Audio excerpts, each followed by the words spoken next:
This episode of the Brilliance Plus Passion podcast is brought to you by Groundhog Day is an event, not a business strategy. Are you ready to finally solve those pesky issues that keep holding back your business success and never seem to go away?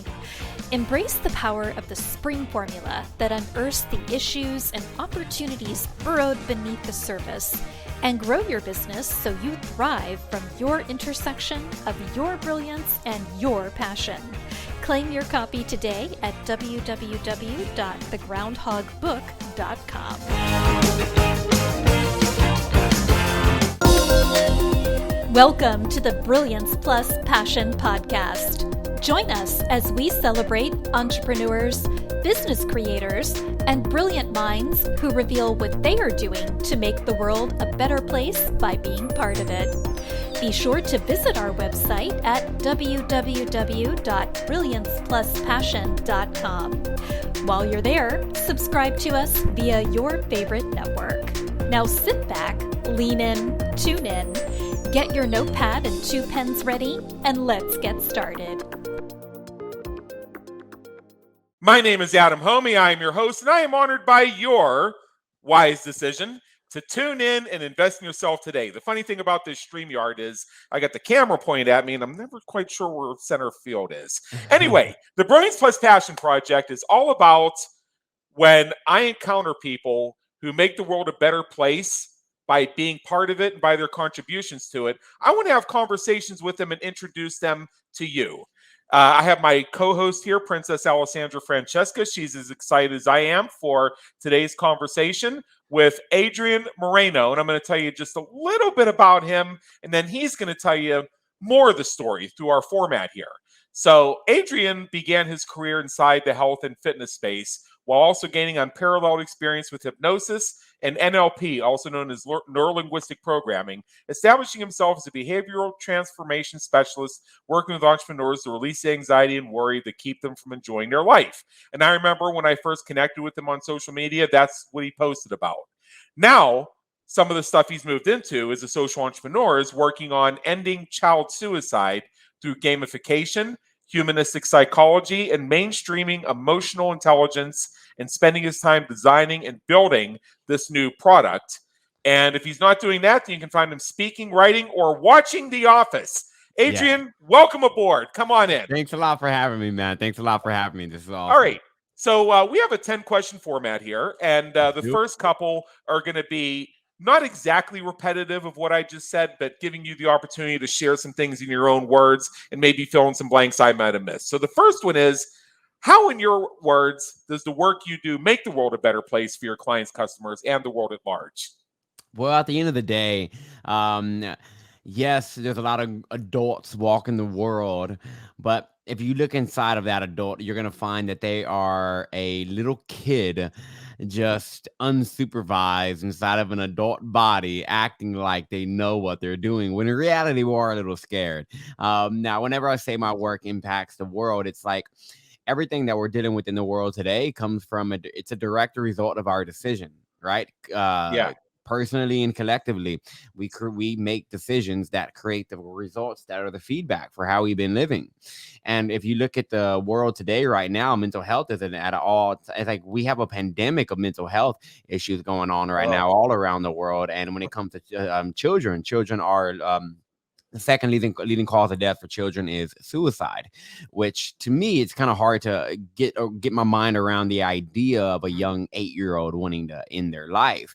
But it's very, very prevalent nowadays. And so whenever to answer this question, what Zamio allows children to do is actually get down to the foundation of what causes every single decision they have in their life, every single decision they make in their life, because every decision you've ever made in your life has come directly from your emotional experience. And your emotional experience comes directly from your core root belief system. And your core root belief system comes directly from your childhood. So what Zamio is designed to do is designed to give children those skills and those tools to build the emotional capacity that you and I wish we had growing up. That way, as they grow up, they're not having to live in a world. They're not having to live in their own body, full of anxiety, full of depression, anger, sadness, and all of these things, and be able. And whenever you're in that kind of state, when you feel a lot more at ease inside of your mind and in your body, you can, it's like psychologically on a cognitive level, you show up better, you're able to make Yeah. better decisions, and from that point you're able to create a better world. So Yes. what I'm doing is I'm helping reverse engineer the results we're having in our world today by getting down to the actual root causes inside of the minds of individuals, and we're starting with children. So that's my answer to that question. Yeah. So, I mean, in some of my previous work, I had a client who does work in resonance repatterning, and we worked with them to launch a course on that. I also have uh, in my own experiences, done a lot of visioning exercises through hypnotherapy, past life regression, Oh, and those are fun. other types of stuff to really get to the core of some of the things that drive my feelings and some of my behaviors. You may have recalled a couple weeks ago on your social media, I made a comment that this inspires me. Now, what do I do about it? And part of what drove me to ask that question is just some of the things that I've noticed. I see differences in the trends of how people behave, like starting with your millennials and then going down to your younger generations. I myself am on the tail end of Gen X. I was born in 1976. So my experiences are actually not too far removed from millennials. I just got the internet a couple years later. Mm-hmm. Now, so the generations that had the internet were among the first that had access to unprecedented levels of information, resources, and support networks to help them recognize and break cycles that have been handed down from generation to generation to generation. Now, I don't think it's ever, unless they were abusive or just totally intentionally wrong, I think it's a good idea to love and honor your parents because regardless of, well, candidly, how bad they fucked up, they did the best they could based Mm-hmm. on what they knew. And if you give them a chance, you'll often find out that they themselves have gone through some of the same journeys that you've gone through over the years and have come to realize how much they didn't know. It's like starting a business, starting a new job, starting a new life, whatever it is. In so many cases, you don't know what you don't know. You don't know what questions to ask, and you don't even know the questions are there to ask. You just see that it's been done a certain way up until now. And well, since they've been doing it that way, I guess that's the right thing to do. So people were raised one way. Oh, yeah, that came out all right. I'll do the same with my kids. But there's always room for improvement. That's what it really excites me. Like I saw that video that you and your partner in this venture made, and I think it was your nephew playing the Yes, actor, with and my nephew he playing said, my hey, little son. so like, hey, go in your room, and you got to see the range of his emotions as he's laying in the bed, thinking to himself, like, what did I do wrong? I just went up to my uncle. Exactly. Yeah. Yep. So it's things like that, and that's part of what excites me about that. Now you've kind of already answered question number 2, so let's go to the third part of this, and this is one of my favorite questions. What are some of the FAQs, like the frequently asked questions that people have, as they're discovering more about Zamio and what it is you do? Well, when one of the first things that they like to ask is like, what is this actually going to do for my child? Really, Yeah, well, number one is like, what age group is this for? That's one of the most common things we get right now. We do have a vision on going all the way from 5 years old to 18 and having different yeah, levels for each age. But as of now, it's just 7 to 12. But what this is designed to do is basically give your children the mental and emotional skills you wish you had growing up. I mean, like even as an adult, it's very common for adults to not understand what's going on in their emotional space.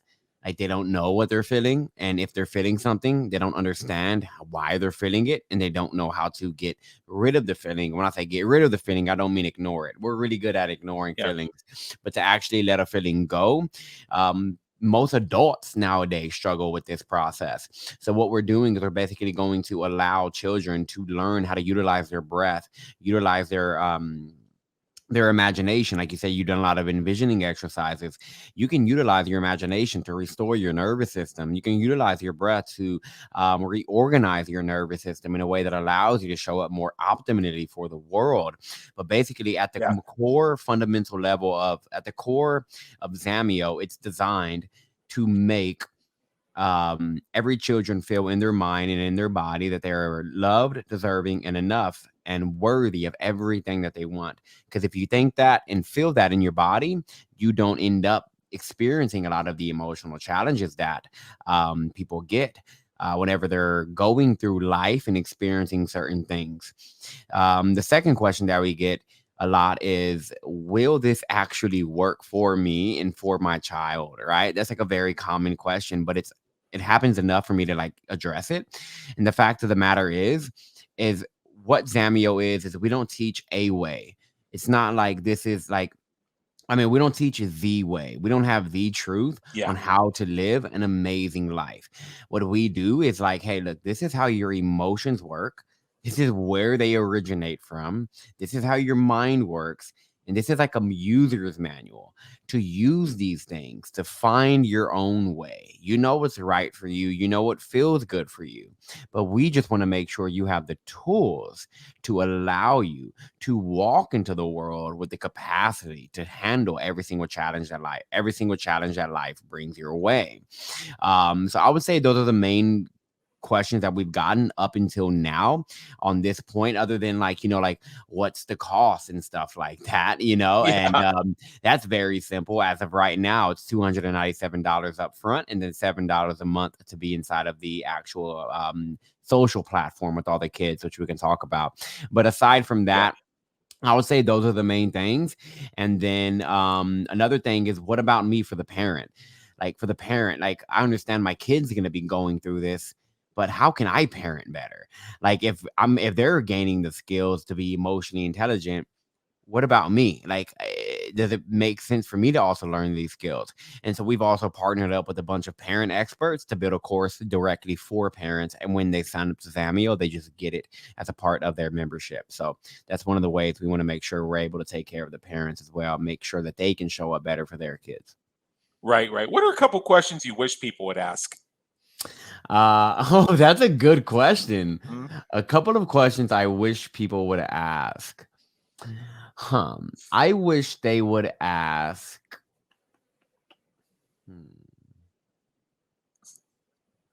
One of the questions I wish they would ask would be, where can my child use this? When I say where can my child use this, because it's going to allow me to actually give examples of what you're going to do with the stuff we've given you. When I'm reading a book, three questions I ask myself is, when must I use this? When must I use this? Why must I use this? And then the third one I like to ask myself is, why is this important for me to Yeah. utilize this? And so, in the same exact way, when you're going through a course, when you're going through not a course, but like a learning experience, knowing when and how and where to use them is like a paramount importance of like just being able to know how to practically utilize the I'm sorry, your cat, but how to This practically kitty. utilize how to practically utilize the knowledge and the lessons that they get. And then another thing that I wish parents would ask me is, where were you when I was a kid? Yeah. Like, where were you when I was a kid? And Mhm. we were waiting for the internet. And honestly, I was probably a little baby or not even a thought in my parents' head at that time. But Uh-huh. yeah. Right, right, right, right. So this is where we shift gears a little bit and we get to know a little bit about you, Adrian. So Yeah. first thing is, what would people who know you be surprised to learn about you? What would people who know me would be surprised to learn about me? I'm actually like a very open book, but if there was something that people would be surprised to know about me, I guess because of the way that I come off, they would be surprised to know that I am scared of failure every day, Okay. like excruciatingly fearful of failure, but I've never allowed failure to like stop me. Like I feel fear and do things anyway. And another thing is I still go to my mom, and yeah, nobody really knows this. I still go to my mom's house almost every weekend. Yeah. And when I go see her, one of the first things I do is I lay my head on her lap so she can run her hands through my fingers because she used to do that when I was a little kid. Yeah. So I still have never gotten over that.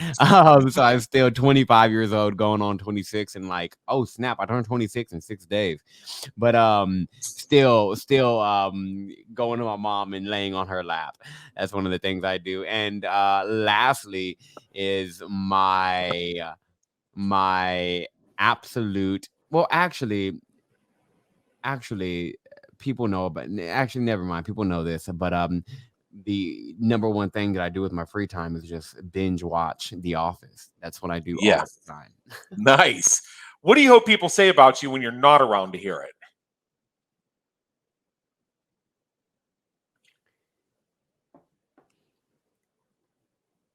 Oh, did I stump you on this one? This is a good one. Yeah. Because I've never thought about, I've thought about it in terms of like at my funeral, but just like me not being in the room, like me Yeah. not being in the room is like, number one is Adrian feels congruent. Like everything he does, it feels like it's everything he says, it feels like that's how he actually lives. It feels like that's what he actually stands for. Number one, it's like Adrian is congruent. He lives congruent. And another thing is I like, this is something that's always kind of stroked my ego, but people saying I'm a very I minimize all time in between thought and action. I'm very Yeah. quick on when I want to do things. So like, man, Adrian pushes me to want to move faster on my goals. It's not about speed. It's like name of the game, but it's urgency is the name of the game. Yeah. That I'm probably one of the most urgent, congruent, and crazy people that they think no, because in terms of crazy, like Zamio, the idea where we're going with Zamio, like we're gonna turn this into a Roblox for children's mental health. Yeah. And so people calling me crazy for the things that I do, but I like being called crazy in that context. Well, I hear you. I hear you. Now, if you could go back in time and change one thing you've done, that's happened, one thing you've experienced, what would it be and why? If I could go back to the moment, it's like that cliche thing, of like I wouldn't change anything. But the reality is I would. And I think the first thing, if I can go back and change, would be when I first got into entrepreneurship, focusing on building a business that actually filled my cup.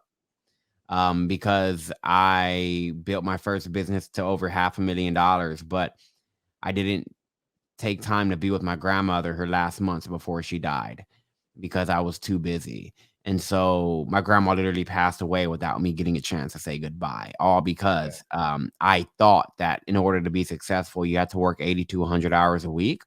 That was a statement by Elon Musk. You want to work 100 hours a week to increase your odds of success. And I thought that was my mountain. And I was climbing that mountain, acting like it was mine. And then I realized really quickly it was the wrong one. It didn't even have my name on it. And because of that, I didn't get to spend the last moments of my grandmother's life with her, So if I can go back, it would be when I start a business, it would be to build it based off of what's going to fill my cup personally and emotionally, as opposed to what's going to fill my bank first, because I done the whole filling the bank thing first. And it literally kills you when you're not taking care of what actually matters in your life. My first business was extremely prosperous, and I loved it so much I smashed my printer into 1,000 pieces. Well, that sounds fun. This is not an uncommon story, and that's why we have entrepreneurs who often end up with second and third ventures. It's you go through the first one and you make these discoveries. So, Yes. what famous person, alive or dead, would you like to meet? And if you had the opportunity, what question would you have for them? Famous person, dead or alive, I'd like to meet. If there is somebody, you know what? I would actually really, really like to meet. God, I don't know the name. Maybe he's not that famous, I guess, if I can even think of his name, but the guy who created Khan Academy. You know that? Do you know that company, Khan Academy? Yeah, I'm familiar with the company. Yeah.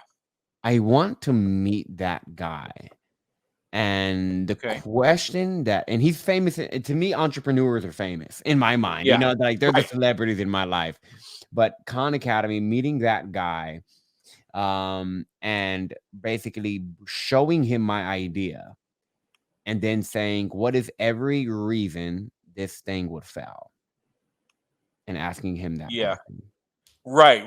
Like I know a thing or two about what Khan Academy is about, and I can see the correlations between that and Zamio. Yeah, so we're basically building a Khan Academy for children's mental health, Exactly. and so I'd love to chat with that guy. And then also one more person, Tony Shea, the Oh yeah. guy who, Tony Shea, the guy who founded, Zappos. Yeah, here in yeah, Las Vegas, we know who he is. And it, the person you want to meet, his name is Sal Khan.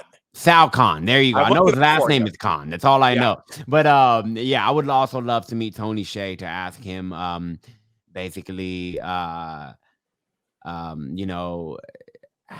do you make your customers happiest people in the world to buy from you, Yeah. and get some insight from him on that. Right. What motivates and inspires you to keep going when you're having a tough time or facing a challenge? The fact that there are children out there who believe that what they want is not available to them. The fact that more and more kids are getting on anxiety medication every single day in America, to me, what motivates me is the overarching thing for me is like, I know that my life is going to end one day, even if I live to be 100. I woke up and I had a mustache.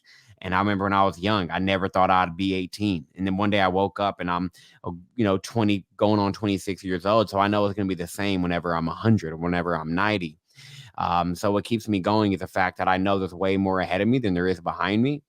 And if I want this world to be here and this world to be a world that actually feels like life for children ahead of me, there is no reason to do things that do not mean anything to me. So I spend all of my time doing things what mean something to me, and it keeps me driven because I understand that my time is finite, and I'd like to focus on that every day. I actually have a poster in front of me that says "You are going to die." I like to just revisit that every single day because it allows me to actually get up and get moving like I don't got no time. Yeah. All right. So I know you have a gift, an introduction for our listeners, and I'm going to share that for you in just a second. But in general, as we wrap up here, what is one action you would encourage our listeners to take as soon as they finish listening to this today within the next minute or so? If you have children, hold them. Make sure you hold them, physically hold them while you tell them that they're worthy, deserving, of everything that they want, that it's safe to be themselves, and that what they want wants them right back. And if you don't have a child, close your eyes and imagine your inner child. Imagine you when you were 6 years old, and have that conversation with that 6-year-old. Exactly what I just told you. Have that conversation with that 6-year-old, and then from this point on, just live like your inner kid is watching every single move. Wow. All right. So here it is, folks. Let me just pull this up for you. If you're watching this on our companion YouTube channel, or you're on our website and see the post, you can see the URL. I'm going to read it out loud for everybody listening on Spotify, Apple, Google, and all those other fun places you can find us. It is www.zamio.live/the ultimate guide. I'm going to do this one more time and slowly. www.zamio.live/the ultimate guide. And what this is going to be is a free ebook that shows you how to help your children understand and regulate their emotions so they can build happy, fun, and fulfilled lives. Lots of great insights here for you. I'll just read it out loud once more. www.zamio.live/the ultimate guide. And with that, Adrian Moreno, thank you so much for being with us today. It's been an honor, and believe me, an education. Thank you for tuning into the Brilliance Plus Passion podcast, where we celebrate entrepreneurs, business creators, and brilliant minds who are making a difference for their community, market, and audience. Remember to visit our website at www.brilliancepluspassion.com and enjoy even more great episodes like this one. Again, while you're here, subscribe to us via your favorite network. We look forward to seeing you next time on the Brilliance plus Passion podcast.